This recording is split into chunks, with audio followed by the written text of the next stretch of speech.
Savvy Business Radio, drawing out the best from our guests with our host, Christina Nichman.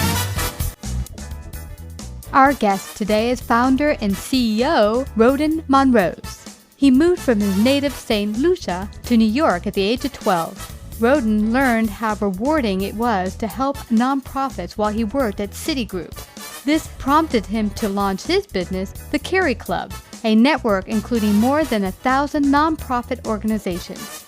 It was launched in 2015 and has helped over 1,500 young professionals engage with nonprofits at a higher level. Find out more about the CariClub and Rhoden at CariClub.com. Hi, Rhoden. Welcome to Savvy Business Radio. How are you today?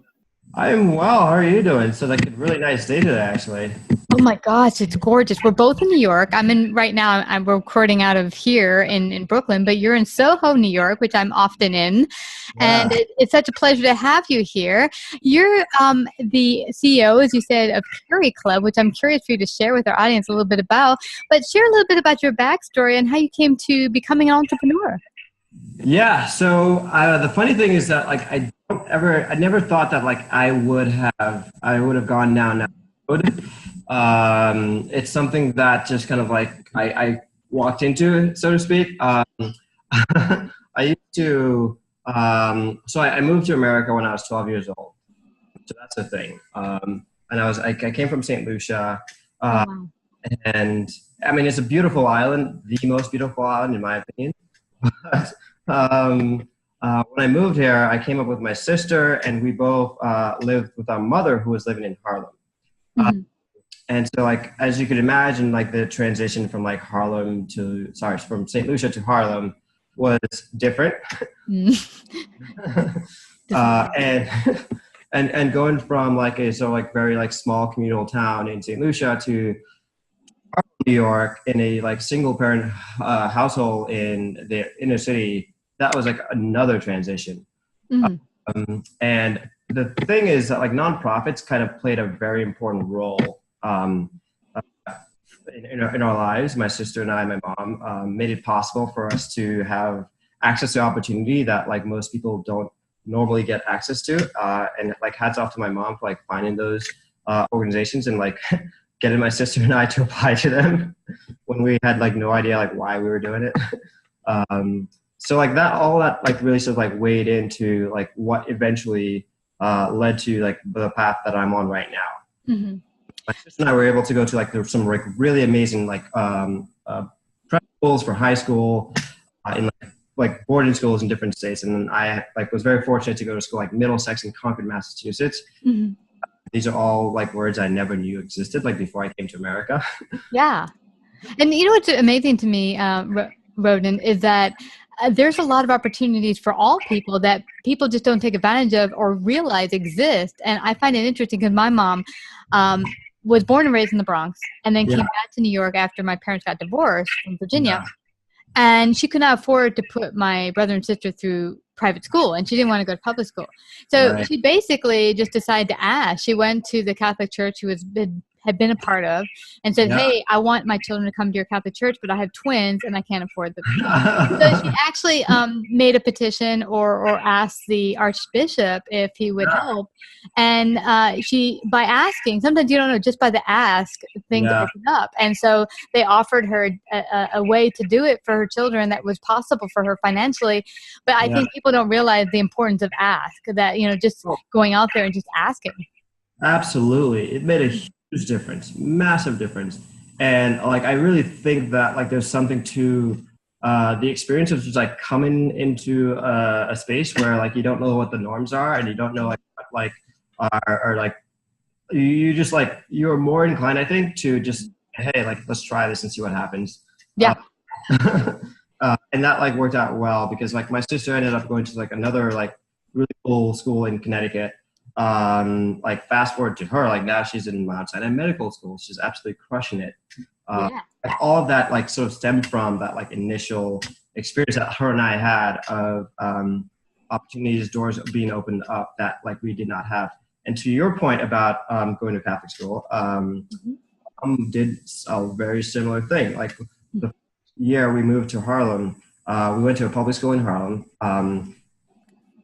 I know the school is like much better now than it was, like than what it was before, but like it was absolutely just terrible. It was like every stereotype of like an inner city public school like rolled into one. And like my mom just knew that was like not like gonna really get us there. So she actually got us into a Catholic school that was like our like made it possible for us to kind of get better quality education and kind of open doors in other ways. That's awesome. And it's great. Now, how did that lead to having those wonderful experiences with nonprofits and also your mom just going out there and finding and looking for opportunities? How did that lead to you starting your own business? You know, I think it all connects because for me, I had all these opportunities made available to me. And I still remember like the people that I lived with in Harlem and who like did not have, like we started at the same place and like did not have the same opportunity and like ended up in very different places today. I was able to go to this like really amazing prep school in Massachusetts. And that led to like my sister and I went to great colleges, and then I ended up working on Wall Street after graduating, and I actually enjoyed it. Like the work was really challenging. There was like no day was the same. So like, that to me is like it's a good bar. Like that change. So I worked in Wall Street, and like that kind of introduced me to the other side of the philanthropy coin, right? You have people who are the staff at these organizations, and then you have the people who are like making sure that these organizations are funded. And so like I sort of like had this interesting experience of like going through like the full spectrum of the experience of like being a beneficiary of nonprofits and like meeting the staff and like then meeting the people who like fund those organizations. When I sort of transitioned to Wall Street. But all those things really combined to like open up this idea in me that like there's like a way to come to bring those things together. So like, yeah, that's share with anyone who hasn't heard of CariClub. How do you help businesses? How do you help people? What exactly is CariClub? Yeah. All right. So sometimes some people like to describe it as a dating/matching platform where like the dating part is like we help young professionals connect with organizations that they are passionate about. Like we want to be agnostic about like what cause or mission that you want to get involved with. We are all about like helping you identify an organization that like perfectly aligns with what you already care about, because everyone in some way or another like has something they care about. And CariClub is all about like helping you to make that connection happen. Leveraging technology to make that a frictionless experience. And the analogy that I like to bring up, and it's actually very much like how we think about it, is Amazon. They are very, very good about like helping you figure out what you want to buy before you even know you want to buy it. For better or worse, like they are very good at that. Be able to leverage that same technology, and that's like why that's what we do. Specializing, that's what we are good at. We want to use that same technology to help you find an organization that you are uniquely passionate about, and you may not have been heard of before. Well, you know, I love that you touched on this, Rhoden, because I found that is the key element of Millennial out there, is that they don't just want to come to a job like our parents used to tell us, oh, just stay at a job for like ever. And then you can have fun like you retire at 60 or 70. And every day it's getting older and older. But millennials, they want to feel like they're making an impact, they're changing the world, and they're doing great things. And so they're like, I have to belong to something that's bigger than me, and that's something I'm making a difference about. And I'm finding that's the greatest key point and wonderfulness of the millennials, is that they just don't want to work. They want to work and make a difference. 100%. Millennials have a very, very clear contract with companies, employers. Do well and do good, and we do not consider those things mutually exclusive. It's that simple, and companies that embrace that are the ones that are going to really benefit from the drive, the passion, and enthusiasm of millennials. The companies that ignore that are the ones who will absolutely suffer, because at the end of the day, millennials, we're like about 80 to 90 million of us, and we are the pipeline, if you will. are the ones who will be coming to your companies, and you create that environment for a millennial, and they'll absolutely reward you for that. Yeah, I think I heard in the next 13 to 15 years, they're going to be the largest part of the workforce. Yeah. So it behooves businesses to wake up and pay attention, because even the people beforehand, the Gen Xers, and even, what's going to come following, the Y and Z, I personally want to work for a business that I feel cares about the society and isn't just there just to make a profit. I mean, yeah, profit's important so that we can all get paid and keep growing. Right. But like for me, one of the key points for me picking a business a long time ago that I just loved was because they went out and did awesome philanthropy and things I cared about. And that made me really excited to work for them. And and so I think it's not just millennials. I think they're bringing it to the forefront, but I think other people are like, I'm just sick of just being a number. Right. No, 100%. And the thing is, I feel like this is more of a human thing. I think it's very much a human thing. The difference now, though, is that like millennials sort of like stand out only because the interconnectivity with technology that where like we're able to, in a much more like pronounced way, to like express that opinion across social media. Yeah. That's why like that a lot of that is attributed to millennials. But I think it's a human thing. Like everyone wants to be able to be part of something that they feel is like moving society forward, and want to be part of a culture that really expresses that. Yeah. And what I'm finding, Rhoden, is that whereas other generations have accepted it and not been happy with it, millennials are not. It's like, you want to keep us, you got to change the way you're doing business. Right.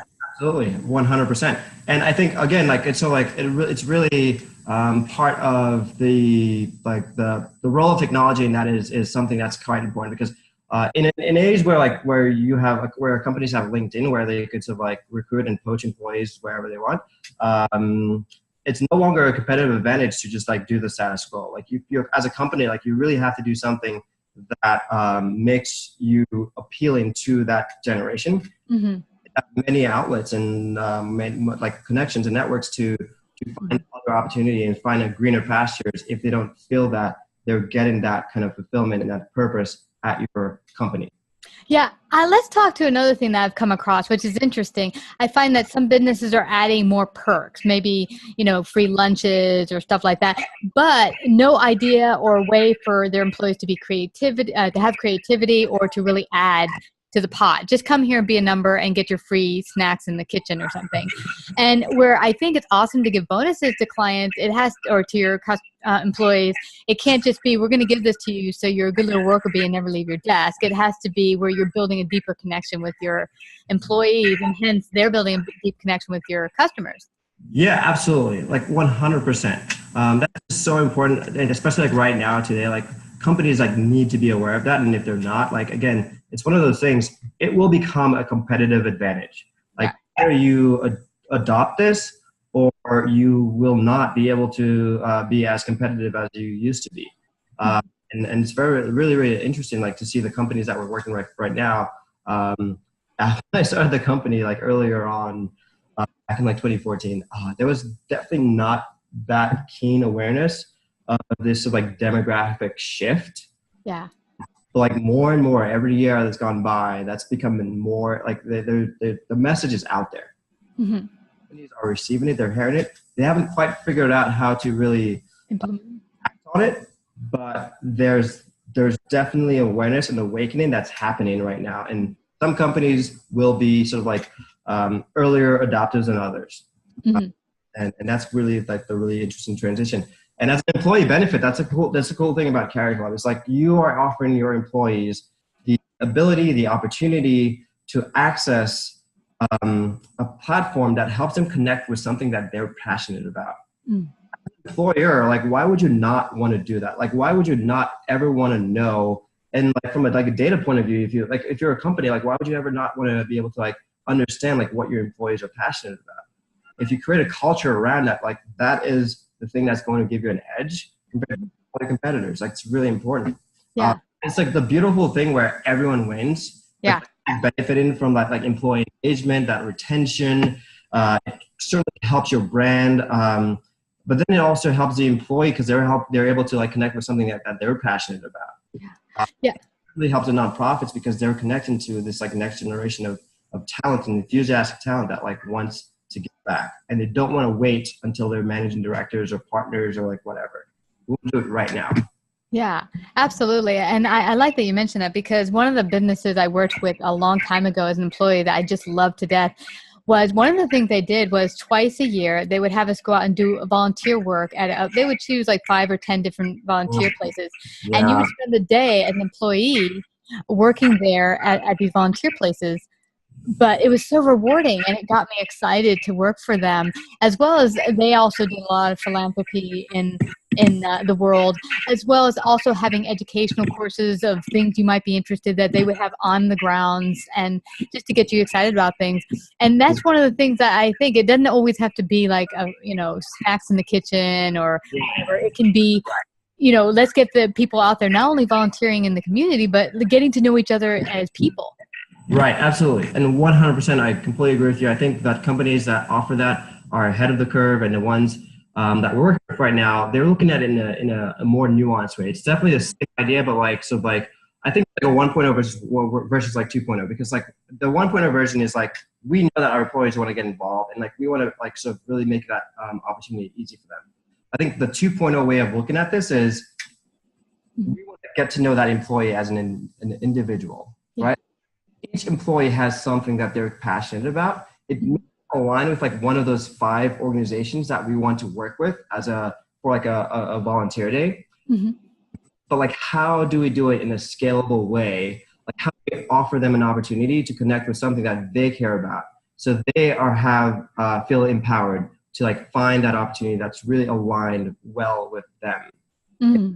Unique opportunity and potential with the growth of CariClub is we should get to shift from the top-down strategy of like, hey, like we have like these 5 options that you have to pick from, and these are the like options that you have to volunteer for, versus like, hey, like we have this platform, it has hundreds of organizations from like different size, different scope, a different impact, and we want to empower you to find something that you are like uniquely passionate about. Mm-hmm. So that you can give back in that way. That's awesome. How do businesses and people get involved and partner with you guys? They could just send me an email. But like, I mean, we're working with some really cool clients right now. Like, I worked in finance, so like a lot of our clients happen to be in finance. So we have like, actually my former employer, Citigroup, they become a client. That's really congratulations. It was really good of them to not be too upset about me leaving, but we love working with them. They're awesome. We have clients that are like notable, like Unilever and Deloitte and Ernst & Young and private equity. So we are actually growing, and we're in more cities than we have expanded outside of New York, because ultimately, like, cause is not like geographically isolated. Yeah. Employees everywhere who feel the same way, like they want to be able to give back. Part of what we're working on right now is to making sure that like anyone in any city has the opportunity to find that unique thing that they care about. Yeah. Now, if you're a business, how do you decide what business is best for CariClub and not? Like, do you help them find ways to operate in a more enticing way for employees? How does that work generally? So like our main thing right now is that we work with companies, and they are able to like identify some of their like top performers or rising leaders. Mm-hmm. And our main thing is like we want to help those individuals with a nonprofit board that they're uniquely passionate about. Mm-hmm. With these board opportunities, like by definition, like there's a finite supply. So like we want to make sure the companies, when they come to us, they offer it out to their top performers, the rising leaders, because they know that like this is something that they will very much appreciate, and it's something that aligns with the companies, so that the culture they're trying to establish. It's like we really make it easy for them to like connect with those board opportunities, and we're adding, as the platform grows, more organizations and other ways to get involved through the platform. And that is great. And they can also go to your website at CariClub, CariClub.com, correct? And find out more? Yes, I probably should have mentioned that. No worries. I figured I'll also mention it when I do the intro, of course. But Okay. yeah, this has been awesome. And I love that your personal experiences have brought you to this place where you've created a business that helps other businesses help employees. It's Yeah. just awesome. Yeah, I mean, it's been a great experience. Like we have 15 companies that we work with. We're in 3 different cities right now: New York, Boston, Chicago, San Francisco. That's 4. And it's been a great experience because the companies that we're working with are really enthusiastic about it. The employees are so grateful to be like getting that opportunity from the employers. Mm-hmm. Like everyone really does win when you offer this. It's like the next generation of employee engagement, the next generation of like employee perk. Yeah. It's way cooler than a ping pong table. Oh my gosh, way more. And I'm hoping it'll whet the appetite of any business owner, regardless of your size, to think differently about how to engage with your employees and your business. Because when you make employees excited about coming to be there, and you're not just like, hey, they're just a resource, they're a person, a human being, they can add so much more to helping you grow your business and to making your customers happy. Because if you don't have a happy employee, you're not going to have happy customers. Absolutely. Like those things really, really do matter. And like, I mean, it just goes without saying, like companies, like you want to be able to empower your employees to be more fulfilled, be like, like if someone is like, anyone who enjoys waking up in the morning, like that's someone who's definitely going to be like super productive and like helpful for your company in like so many ways. Exactly. Immeasurable. Just like being able to like walk into the office with your head up and like feeling a sense of like, I have like achieved something and I'm like contributing to something bigger than me. Yeah. That's amazing. Yeah, it's so true, Rhoden. And there's a couple of companies I worked with in the past, an employee where I could not wait to go in the morning, not only just to do the work that they hired me to do. I loved the organization. I loved being with the people because they gave us all a sense of purpose and excitement to be together and work together and let's create something awesome. Oh, absolutely. Yeah, absolutely. Like the ability to like bond with someone over something that you are both like super passionate about is like something that is like really awesome for like someone who is, say, like an employee coming into like a new city. You get access to CariClub and you're able to connect with other employees at other companies that are equally passionate about those things. That's so amazing. And beyond that, there's being able to identify people like within your office, just as passionate. These are not things that you just like know on the fly. Like you normally would not see that on someone's like LinkedIn page, right? So like, being able to like identify and connect with someone on that level is like really like meaningful and sort of like more long lasting. Yeah, absolutely. Well, I want everyone to go check out CariClub.com, find out how they can help you both as a business or employee, get that more engagement and excitement about working again, which is possible for everyone. And Rhoden, I just have to thank you again for coming to share your great wisdom today on Savvy Business Radio. Thank you so much. I really appreciate being a guest on Savvy Business Radio. I love your work. I love it.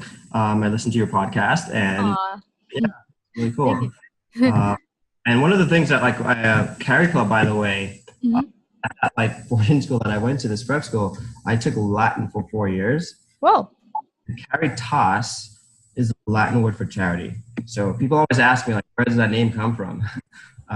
Caritas is Latin for charity. CariClub, it was a name that was available because I used to like search what was available. It had a .com. Wow, that's perfect. Well, I love that. Well, thank you so much, Rhoden, for coming to share your great wisdom today on Savvy Business Radio. Thank you. I appreciate it. Have a great day and hope you get to enjoy the awesome New York weather. Me too. You too. Yeah. Savvy Business Radio broadcasts worldwide via a large podcast network, celebrating business owners, entrepreneurs, influencers, and successful individuals. Find out about our paid sponsorship opportunities or how to become a guest. Call 732-474-7375 or email Christina@savvybusinessradio.com.